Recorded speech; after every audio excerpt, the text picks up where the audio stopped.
আল্লাহ বলেন আমি তোমাকে বানিয়েছি, আমি তোমার অন্তরের ভিতরেরটাও জানি, আমি তোমার ভিতরের রগ ও রেশারও কাছে। আমি আল্লাহর দুইজন ফেরেশতা ডানে বামে আছে, আমি আল্লাহর আরেকজন ফেরেশতা তোমার জবানের উচ্চারণ লেখে। এই বেষ্টনীর মধ্যে অবস্থায় ওয়াজাআত সাকরাতুল মাউতি বিল হক, একদিন সত্য সত্য তোমার মৃত্যু যন্ত্রণা চলে আসবে। কামে লাগাইলেও আসবে, নষ্ট করলেও আসবে। যালিকা মা কুনতা মিনহু তাহিদ, এই মৃত্যু থেকেই তুমি পলায়ন করেছিলে।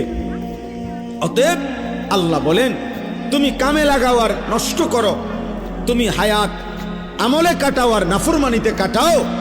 আমার এই প্রহরা, আমার এই ব্যবস্থাপনা, আমার ফেরেশতাদের এই লেখনী, আমার জবানের এই ফেরেশতার এই লিখনির মাঝখান দিয়েই তোমার এই মৃত্যু যন্ত্রণা শুরু হবে।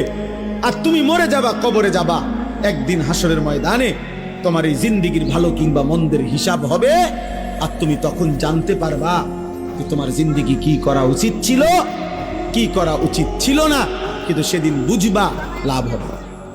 হবে কথা বলে না হবে? ইয়াউমা ইদিন ইয়াতাযাক্কারুল ইনসান ওয়া আন্না লাহু যিকরা। আল্লাহ বলেন সেদিন সব মনে পড়বে, কিন্তু মনে পড়ে কি লাভ? এই জন্য রাত গভীরে আমি অনুরোধ করলাম সবাই আমরা ইনশাআল্লাহ দ্বীন মানব, আল্লাহকে মানব। ঠিক আছে ইনশাআল্লাহ?